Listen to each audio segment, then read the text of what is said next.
My name's Elise Resendez. I'm one of the game designers for the Session Zero system. We're inside the Speakeasy demo room here at 3630 for PAX Unplugged. I'm running you through a bit of a demo of the game. So we were here last year at PAX. We kickstarted successfully. We're here this year with 1,000 advanced copies of the game. Currently, we got word our ship landed a couple of days ago. We're in customs right now.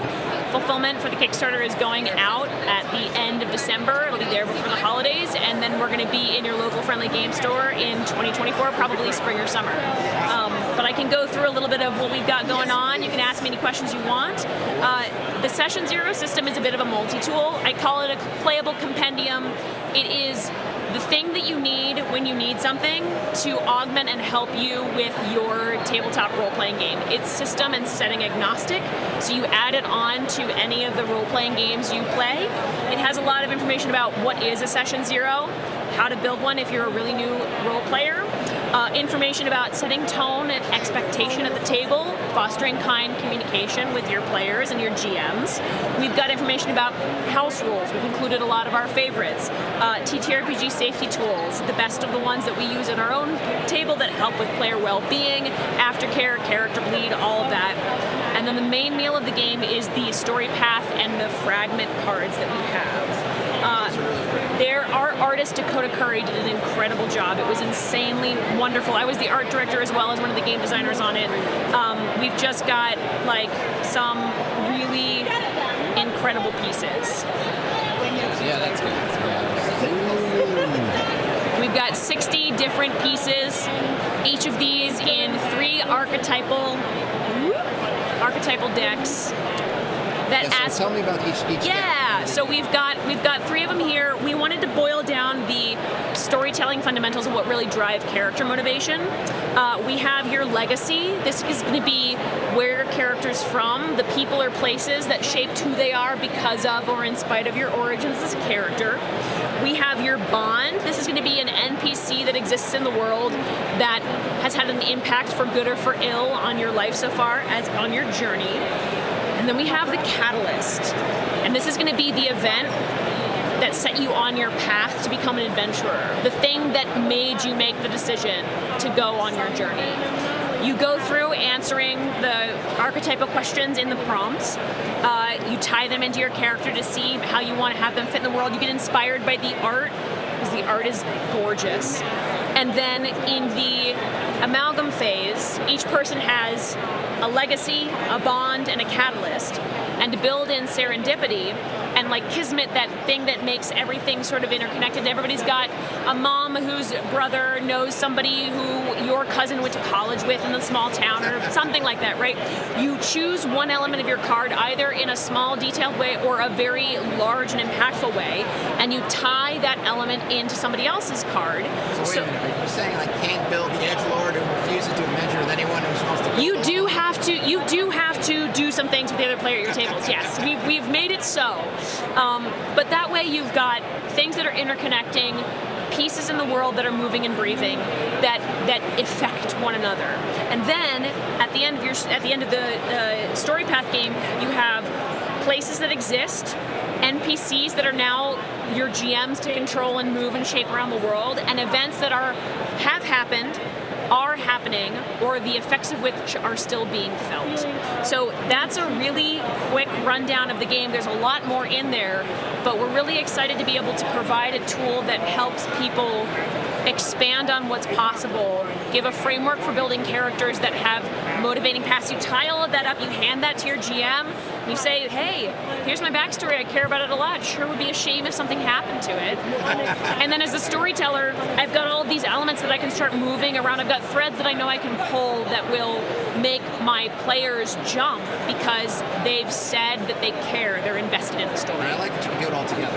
You can do it all together. People invest in their backstories, but on their own.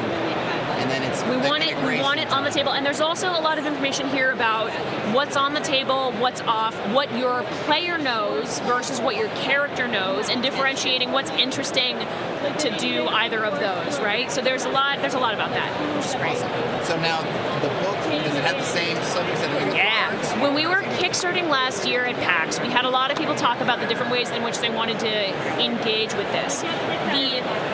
The fragment standard deck and the art book are exactly the same game. They're just organized in two very different ways. The first 45 pages of the rule book are all of the information that you need to run the game, and we've taken the art off the page and we've put them into decks that you can exchange, draw, shuffle, sort of let fate decide as an oracle. It's the same first 45 pages in the art book. It ends on the exact same page, but then with larger images and larger font, we have all of the art in the book in a compact way that's a little bit easier to travel with, maybe better for GMs as a reference, but it has all of the same prompting questions, all of the same numbering systems. The rule book in the beginning includes the same rollable tables that you can use for quick reference, but they've been organized in a slightly different way so that you can engage with it in any way you want. One thing I really love about cards as a mechanic is that you can't have two people get the same card. Assuming you're not bringing back and reshuffling. So you don't have to worry about 8 people having. Yeah, but there are two different ways of playing the game, which is that you can keep the card you've drawn or you can put it back, because my prompt for Trader, the way I answer those questions would be very vastly different from the way that you answer those questions. Or my Mystic, the way that I want to flavor that could be really different and vastly changed from the way that you want to engage with yours. So we have those two options for playing depending on how people want to play. And also, there are no rules as written with this game. We want people to take this and make it their own. This is a toolkit that you can draw on as needed, so we don't want you to play it the way that we've designed it. We think it's a great way to play it, but we also want people to get inspired to play it in any way that makes them build motivating pasts for characters that they love in a world that they're inspired to play in. I feel like the decks for like a one-shot, you just want to get some quick sketches, just be able to toss 3 out. We've been doing this. One One-shots are great, charity streams are great, because then you've got a little bit of, or like the same thing of, oh man, that NPC that I did not have a backstory for, I need to come up with something, right? The same thing of like, I'm going to be on this stream for 2 hours, 4 hours, I need something, right? So, all right, Nexus. I've come from a city on top of the ruins of an ancient civilization, the magic of which is still leaching out into that world. And my bond is a sovereign, someone who's been leading us through the charge of this arcane destruction in our hometown.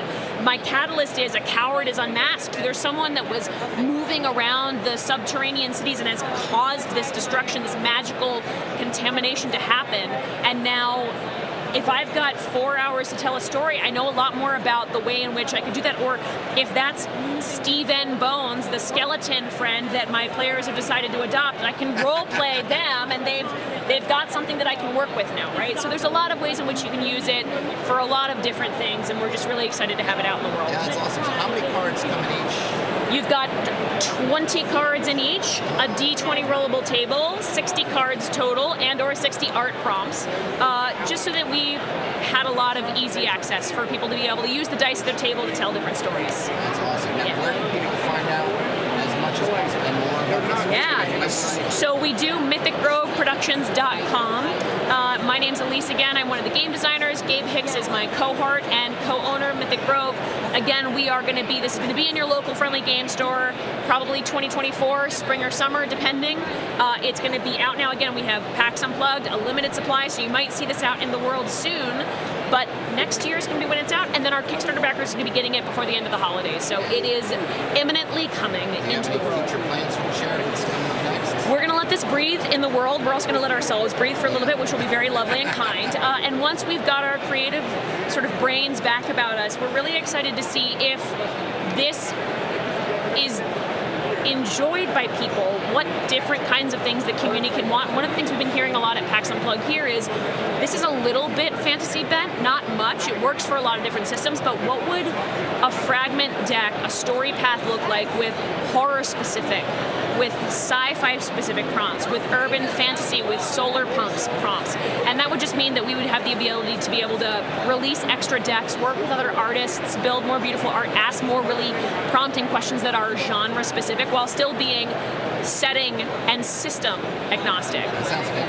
And then you can also mix and match decks. Yeah, well, and like, we don't have a digital toolkit out yet, because that was one thing that we couldn't do, one more thing we couldn't do. But I'm really excited to partner with some different kinds of digital virtual tabletop companies in terms of being able to, especially if we do have extra decks, being able to build your own deck so that you could shuffle through and include the kinds of prompts that you want and make it really your own. Awesome. Well, thanks so much for sharing it with me. Got it. Thanks for coming into the speakeasy in our secret back room. It is nice. I don't want to leave. I know. I also don't want to leave. We've got a couple more hours to be here, so we're going to see if we can get this more out. Well, you can't quite see, but there's a tea kettle back there. And We've got tea. We've got little vintage posters on the wall. It's been great. It's awesome. Well, thanks again. Thanks so much. You're welcome. And have a great rest of your PAX. Happy PAX.